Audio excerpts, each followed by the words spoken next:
ഗുരുവായൂർ അമ്പലനടയിൽ യശസ്സോടെ തലയുയർത്തി നിൽക്കുന്ന പുത്തൻ മുഖമണ്ഡപവും നടപ്പന്തലും കണ്ണന് സമർപ്പിച്ചു. പഞ്ചവാദ്യവും ഭക്തജനസാഗരവും തീർത്ത ഭക്തിനിർഭരമായ അന്തരീക്ഷത്തിലായിരുന്നു സമർപ്പണം.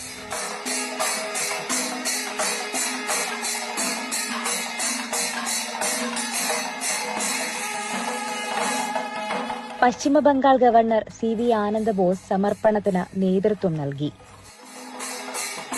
ജീവിതത്തിൽ ഇന്നേ വരെ ഈ 40 വയസ്സിന്റെ ഉള്ളിൽ ചെയ്തിട്ടുള്ള എന്റെ ഏറ്റവും പുണ്യമായ ഒരു കർമ്മം, അല്ലെങ്കിൽ മനസ്സിന് ഏറ്റവും ആനന്ദം നൽകുന്ന ഒരു കർമ്മമായിട്ട് ഞാനിതിനെ കരുതുന്നു. ഗുരുവായൂർ ഭക്തന്മാർക്ക് വേണ്ടി, എല്ലാ കൃഷ്ണഭക്തന്മാർക്കും വേണ്ടി എന്നാൽ ഇങ്ങനെ ഒരു സംഭവം ചെയ്യാൻ കഴിഞ്ഞതിൽ ഞാൻ വളരെയധികം നന്ദി പറയുന്നു.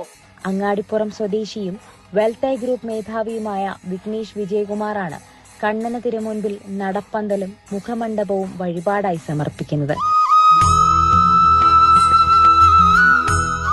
കേരളീയ വാസ്തുശൈലിയിൽ പണികഴിപ്പിച്ച മുഖമണ്ഡപവും ശില്പചാരുതയാൽ ആരെയും ആകർഷിക്കുന്ന നടപ്പന്തലും വരും നാളുകളിൽ ഗുരുവായൂരപ്പന് അഴകേകും.